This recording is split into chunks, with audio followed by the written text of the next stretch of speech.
Let's go ahead and talk about add-ons right now, okay? So I want to address what add-ons are actually allowed at LAN because there might be a little bit of confusion. Not every add-on is going to be allowed at LAN. There's a specific list in which Blizzard is allowing. So big debuffs is one of them. I think big debuffs is insanely strong. One of the difficulties I had was as a healer without Omnibar was recognizing when people actually popped CDs. You know, if you have one target on focus and you're targeting a teammate because you're healing them, sometimes there's always going to be a player or two that you can't see at all times. So it really takes a group effort to recognize when enemies use their offensive CDs, especially ones that don't have like a crazy visual effect like wings or something. But with big debuffs, you know, you're going to have someone standing over here, and if this guy pops wings, there's going to be a gigantic Avenging Wrath icon over his head. So it's going to be essentially impossible to miss people using offensive CDs as well as defensive CDs too. You know, if he gets sacrificed, you know, big sacrifice over his head really opens him up to be like, okay, this guy's sacked. You know, I could clone him. I could, you know, isn't that fly plate? You're actually right. Excuse me. I got that add-on mixed up. I've never used these add-ons before, but you're right. That's Flyplate. That's one of the ones that's allowed. Okay, so let's pretend we were talking about Flyplate the entire time. So Flyplate buffs, yeah. So incredibly strong add-on. I think that allowing any add-ons at tournaments lowers the skill cap. The teams that do a better job with communication with recognizing CDs are going to do better than those that don't. That's just a fact. I don't think you can argue the fact that allowing add-ons lowers the skill cap. There's always going to be teams that play better without add-ons than teams that need them, that play with them, okay? So as I was talking about big debuffs, this one isn't super overpowered, but I'm using it anyway. The benefits that this has is immediately recognizing in the portrait, like when people use CDs, for example, I'll use a test here. So you can see if someone's feared, you can see if someone's stunned, you can see if someone pops a cooldown. If you are targeting him, if I'm targeting a Warlock, I'll see Demon Soul. If I'm targeting a Rogue, I'll see his Cloak of Shadows, things like that. So it just does make it a little bit more visible. Also, it allows more buffs on your target frame. Gonna be honest, that's probably something that should be in the game. And it also has a bigger debuff for something that is dispellable. So if you're in a polymorph, a big polymorph shows up on your frame instead of a little one. On the real chat, this is something that should probably be in the game. I don't know about this part of it, but, you know, additional buffs on the raid frames and additional debuffs and bigger debuffs, that's something that should probably just be in the game, in my opinion. So this one isn't super game-breaking, but any additional information you get is information you want. I've never used this add-on before. I installed it yesterday when they said you can use it. Let me go into my add-ons here. So big debuffs, Flyplate buffs, and you can also use Gladius if you choose to use Gladius. I think Gladius has a ton of information. It shows you enemy cooldowns on Dispel. It has a similar effect with big debuffs, where if you're looking at someone's name or someone's class icon on the actual frame of Gladius, it'll show when they pop a CD, like Incarnation or something, for example, as well as S Arena. So these are probably the most controversial ones: S Arena and Gladius. S Arena and Gladius showing DRs. So a lot of people think that every player, like with Mage, Rogue, and with Wizards, is very happy about this change. Understandably, they have the most DRs to track. It's definitely one of the more difficult comps to play, and a lot of people think that everyone that doesn't have these comps on their team are upset because they're at a disadvantage. You know, maybe that's true.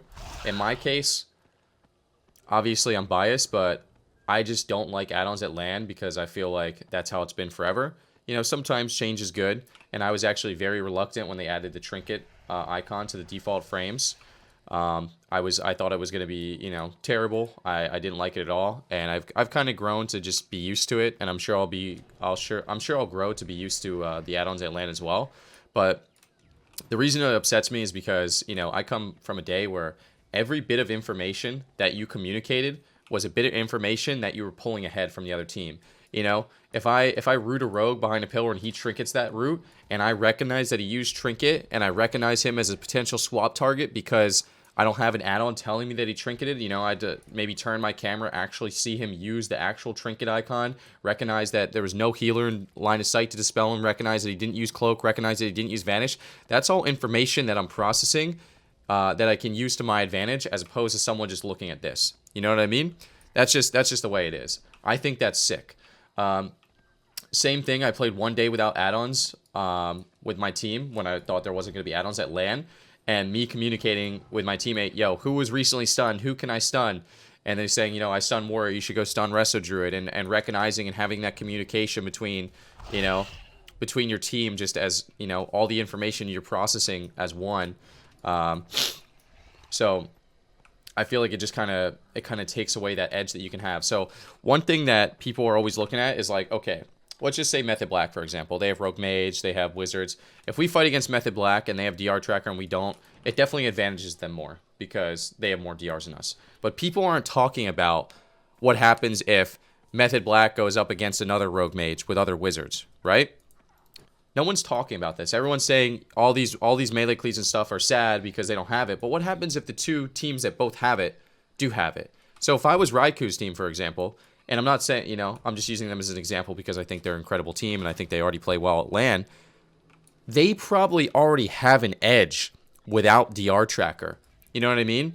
If they're playing against a team that has less experience than at LAN, has less experience with the comp, them having the DR Tracker is less beneficial than the team that has less experience because they already do so well without it. You know what I mean? You can't argue this. It takes away skill from the players that do better without add-ons. That's how I feel. You know what I mean? For some reason, after, you know, a little over a year playing melee cleaves, I'm branded as a melee cleave player. I went to tournaments as shadow play. That's all casters. I went to tournaments as Mage Lock Shaman. That's all casters. I went to tournaments with melee caster healer, you know, RLS. I played RMP in tournaments. You know, I played Holy Pally, Demo Warlock, Enhancement Shaman, you know? I played more than melee cleaves, man. I played more than melee cleaves. All I'm saying is that it takes skill away from the tournament. That's all I'm saying. Now, with that being said, I hate to say it, and I actually said this on stream yesterday, I think diminishing returns is something that is so confusing to players that probably don't know what it is, that a DR Tracker probably deserves to be in the game. Do I want it at LAN? Absolutely not. But I think a DR Tracker is so tricky and so confusing, like people probably have no idea how it works, that the information it provides is actually probably so useful to players that don't know what it is, that it probably should be in the game. It probably should be in the game because it's such a delicate system that people don't really know what it does unless you're, you know, a higher rated player or how it works. But the only point that I'm trying to make with these add-ons being allowed is the teams that do well without add-ons no longer are at a higher ceiling of the players that don't do well. You know, it kind of bridges that gap a little bit.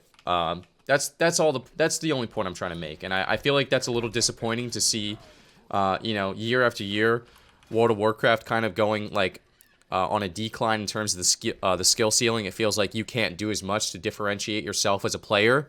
And now I feel like going to LAN, you can't do as much to differentiate yourself as a team. That's why I'm disappointed. You know what I mean? So obviously, there's nothing I could do. You know, I could complain and bitch and moan all I want, but this is how it's going to be. Add-ons at LAN are something that I've never really wanted, including the Trinket Tracker, but that got built into the base UI, but is now something I'm going to deal with. And the last point I want to make is a lot of teams... Frosty actually tweeted at me and said something about like dampening games are super boring to watch and DR Tracker will help it be not dampening. But just for a specific example, you know, when we play against MLD as DHDK, them knowing the exact DR of their CC isn't making that game any less dampening. It's making it more dampening. If we're getting sheeped and feared and stunned immediately off DR so we can't kill them, that's dragging the game out longer. That's not making the game shorter. So I did want to make that clear. And then the last thing that I want to talk about is that people are saying that if you're qualifying while using add-ons to go to LAN, you should be able to use add-ons at LAN. And if you're using that theory, all add-ons should be allowed. I don't think it should be picked and choose. That's probably not the right phrase. I don't think you should pick and choose which add-ons can and can't be allowed. I understand like the weak R1 is really silly with the maledict incoming. You know what I mean? But if you want it to be a mirror of what you're getting from your home play to live play, Omnibar should probably be allowed. You know what I mean? Maybe not the weak R for the maledict incoming, but if you want it to be exactly the same, if that's the theory they're using, the weak R should be allowed for maledict incoming. You know what I mean? On Tournament Realm, we play Night Elf. At the live tournament, we're not going to play Night Elf. We're going to play Dark Iron Dwarf because we can't preemptively see this. So there's already going to be a difference there. Like, I don't know. I just think I think the half-ass of like some add-ons allowed and some add-ons not allowed is a little weird.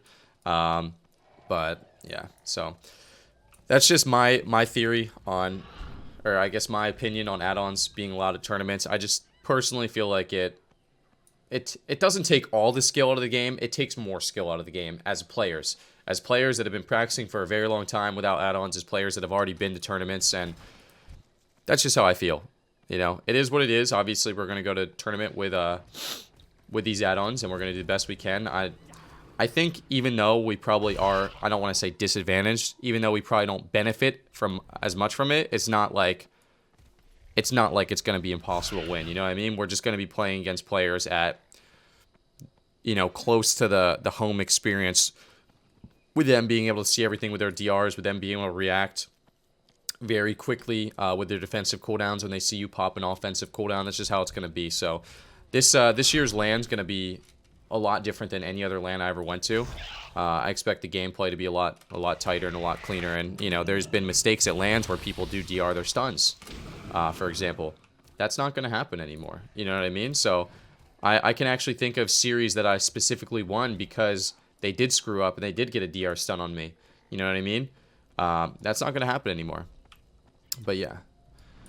So that's it for my opinion about add-ons in the LAN. Thank you guys very much for watching.